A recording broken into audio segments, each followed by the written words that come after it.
Hello students, welcome back to our final session on ecology and environment.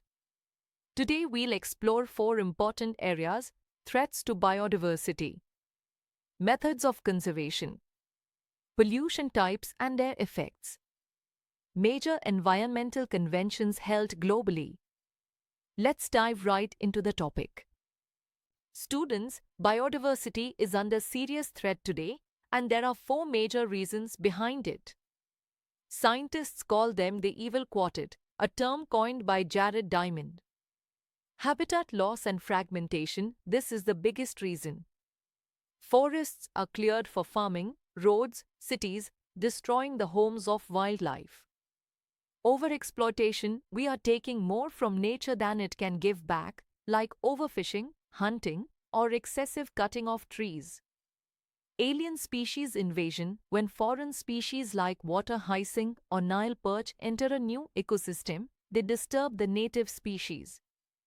Coextinctions, when one species goes extinct, another that depends on it also disappears, like a specific bird and the flower it pollinates. Let's now talk about in situ conservation. This means protecting species right where they live in their natural habitat. A national park is an area where no human activities like grazing or farming are allowed. For example, Jim Corbett National Park in Uttarakhand was established to protect Bengal tigers. A wildlife sanctuary allows limited human activity, like collecting firewood or grazing, but still protects animals. One famous example is Periyar Wildlife Sanctuary in Kerala. A biosphere reserve is even bigger. It includes a core protected area, a buffer zone, and a transition zone for sustainable use. Nilgiri Biosphere Reserve is one such example in India. Now let's look at ex situ conservation, which means protecting endangered species by taking them out of their natural habitats. Zoological parks and botanical gardens help us keep species safe in human-managed environments. Cryopreservation is the process of freezing gametes or seeds at very low temperatures, usually in liquid nitrogen at -196 degrees Celsius. Seed banks store seeds of various plant species for future use, especially during disasters or species extinction. India has taken some strong steps for wildlife conservation. Project Tiger was launched in 1973 to protect the Bengal tiger from extinction. Project Elephant was started in 1990 to safeguard elephants and their movement corridors. And globally, the International Union for Conservation of Nature, or IUCN, maintains the Red List, which tells us how endangered a species is. Ma'am, may I ask a question? Yes, go ahead. Ma'am, what does the red list actually tell us? Good question.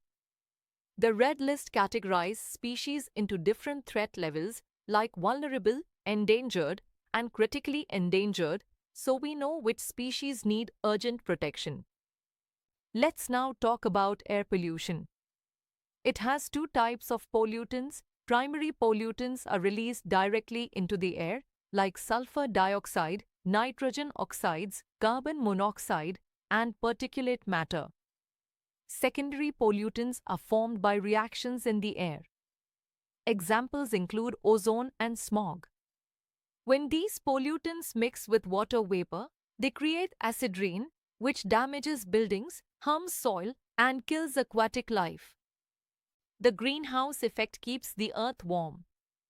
But when too many greenhouse gases like CO, CH, and NO are released, they cause global warming.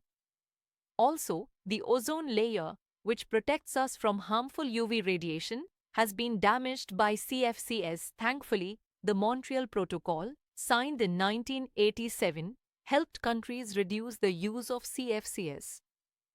Ma'am, may I ask something? Yes, Ma'am, is ozone always harmful? good doubt.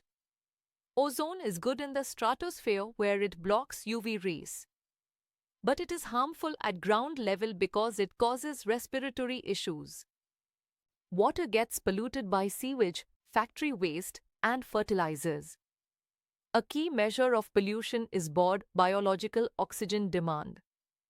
High BOD means lots of organic waste. Eutrophication happens when too many nutrients cause algae to grow rapidly. This algae uses up all the oxygen, killing fish and aquatic life. Biomagnification is when harmful chemicals like DDT or mercury increase in concentration as they move up the food chain. Now let's discuss major global efforts to protect the environment. These events brought countries together to solve global problems. The Ramsar Convention was held in 1971 to promote the conservation and wise use of wetlands. The Stockholm Conference took place in 1972. It was the first major global meeting on environmental issues and led to the formation of UNEP, the UN Environment Programme. The Montreal Protocol was signed in 1987 to ban substances that deplete the ozone layer, especially CFCs. The Rio Earth Summit was organized in 1992. It gave birth to Agenda 21 and focused on sustainable development and biodiversity conservation. The Kyoto Protocol, signed in 1997, asked developed countries to reduce greenhouse gas emissions. The Paris Agreement, signed in 2015, set a goal to limit global warming below 2 degrees Celsius, ideally 1.5 degrees. So students, we've covered the full journey from ecosystems and biodiversity to pollution and global conventions. Remember, preserving the environment is not just the government's job, it's a duty too. Thank you. Jai Hind.